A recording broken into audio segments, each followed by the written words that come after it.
At last, some good news. Eva, Zanina, come at once. I hear horses galloping around the house. The two women, anxious, hurried down the stairs and made their way to the window. Who could be visiting us at such an inappropriate hour? Could it be Joshua and Erica returning to harm us? Eva speculated, her fear creeping back. We'll find out in a few minutes. I can't quite make out who it is, it's too dark. Maybe if they come closer, I'll be able to. Sarah whispered, peering out the window, appearing calmer than her daughters. Don't worry, Eva. If it's them, we won't let them in. It could be Mr. Lauren and Mr. Stewart bringing news about Father, Zanina added, trying to reassure her. Or maybe it's Joshua and Erica coming back to burn the house down with us inside. Eva, calm down and stop imagining the worst. Let's wait a little longer, Zanina urged her sister. The three women remained by the window, watching for any sign of who it might be. Soon, a horse-drawn carriage came into view, drawing closer. Eventually, they saw two shadowy figures step down and head toward the house. As they reached the doorstep, Zanina suddenly recognized one of them and cried out joyfully, Eva, Mother! I'm sorry I didn't get the chance to tell you I met Father's friend, Leante, when I went to town to buy food supplies. I suppose, given the hour, he must have something important to tell us. Did you happen to tell him the details of our situation? Eva asked, her curiosity piqued. No, Eva, I didn't dare, Zanina replied. But Eva wasn't listening. Her gaze had shifted to the man standing beside Leantia, worn-out figure dressed in ragged clothes. Who could the other man be? She wondered aloud. Before her sister or mother could answer, Leante knocked firmly on the door. Miss Zanina, please open up, his anxious voice called out. Zanina pushed the window open and asked, Leante, what brings you here at this hour? Please open the door, he repeated, his impatience evident, making the others wonder what was about to unfold.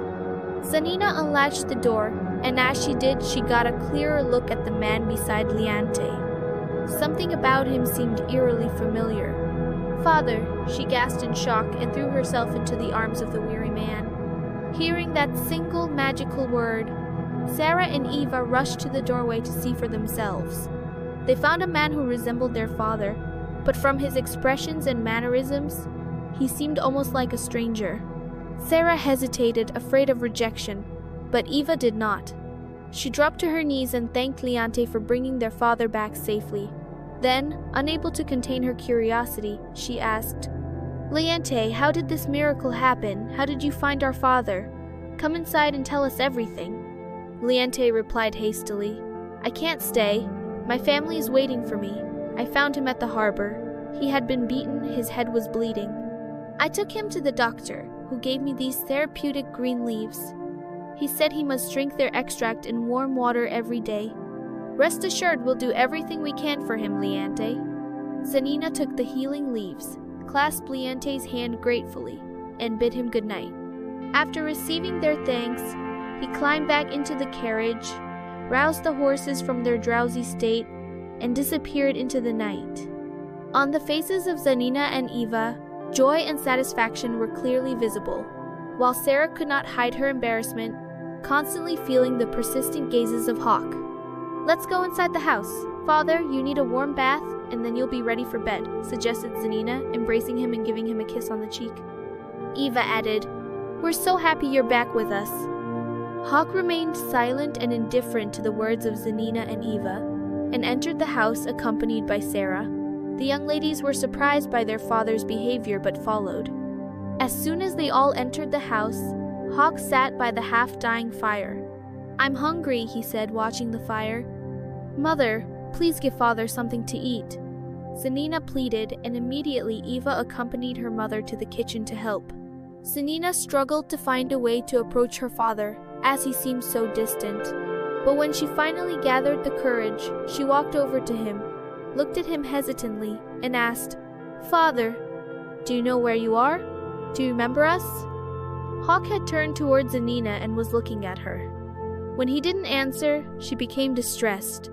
She sat beside him and continued, crying, What have they done to you? What happened to you? Eva returned and interrupted Zanina's questions as she wanted to speak to their father. Mother has prepared food. I'm sure you were surprised to see her. She came back home just a few days ago, exactly when we needed her the most. Father, I've been praying for you for so long, and my prayers have been answered. Zanina thought it might be wise to share the truth with her sister. Father doesn't recognize us because he's lost his memory. Zanina, that's not true. He's just very tired and... Eva looked at her father and realized he had returned changed. But before she could explain herself, Sarah interrupted, shouting, Eva, Zanina, your father's food is ready. Please accompany him to the kitchen to help him eat. As soon as Hawk heard her, he stood up and started walking towards the kitchen. Zanina stopped him before he could go any further, noticing that his head was bleeding. Joshua seems to have hit him hard on the head before abandoning him, Zanina assumed, pointing to their father's bloodied head. I would like to know how Mr. Joshua feels now, Eva asked angrily. Relieved or even more hateful. Zanina reassured her and made her promise not to mention their father's recent traumatic experiences in any conversations with him. Afterwards, they guided their father toward the kitchen and updated Sarah on Hawk's condition. She remained calm and said, When I was younger, I worked as a doctor's assistant and dealt with similar situations involving drunken patients.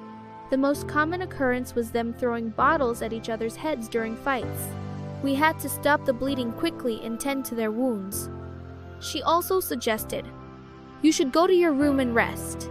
I'll tend to his wound, help him eat, wash, and change into clean clothes. If you need anything, don't hesitate to let us know, Eva said, and kissed their parents goodnight, feeling exhausted. Zanina did the same and left with her sister to their room. I hope that old hen Erica spends the rest of her life in misery and pays for everything she's done to our family. Sarah thought to herself, noticing that Hawk's presence made her want to lash out at him and express her hatred for Erica, even though he seemed not to understand. However, she thought that she should set her bitterness aside and contribute to Hawk's recovery for the sake of Zanina and Eva, focusing only on pleasant memories. She also noticed that Hawk had finished his meal, so she asked, Would you like me to prepare a warm bath for you? Hawk didn't seem to accept, nor did he object, so Sarah escorted him to his room, helped him wash, bandaged his head wound with a clean cloth, dressed him in fresh clothes, and laid him down to sleep in his bed. As soon as he lay down, he immediately closed his eyes, and Sarah sat in an armchair beside his bed to keep watch. However, she couldn't sleep and took a book from the library to read. She also noticed a clock on the desk showing that it was past 2 in the morning. She decided not to sleep that night but to wait for time to pass, thinking it would be a good idea to visit Louise, her dear cousin who had once hosted her and treated her kindly. Another reason she wanted to see her was that she hoped to take the opportunity to introduce her daughters to James, Louise's nephew. She smiled at her swift decision and opened the first page of the book. She noticed a dedication in large black letters, written by her husband a few years ago. She remembered that the book was a gift to her and the then newborn Zanina. It was one of her favorite books, but she hadn't realized it until she saw the title and dedication. To my beloved wife and daughter, Sarah and Zanina, you made me the happiest man on earth. I will love you forever. Maybe you once meant it, and maybe God is punishing you now for no longer loving me. Sarah reflected, gazing at Hawk's face. He looked aged, tired, and angry. Yet she had decided to change and forget the memories that had resurfaced in her mind. She had resolved to start anew, dedicating her life to her daughters and burning the feelings of hatred and revenge she had carried for so many years.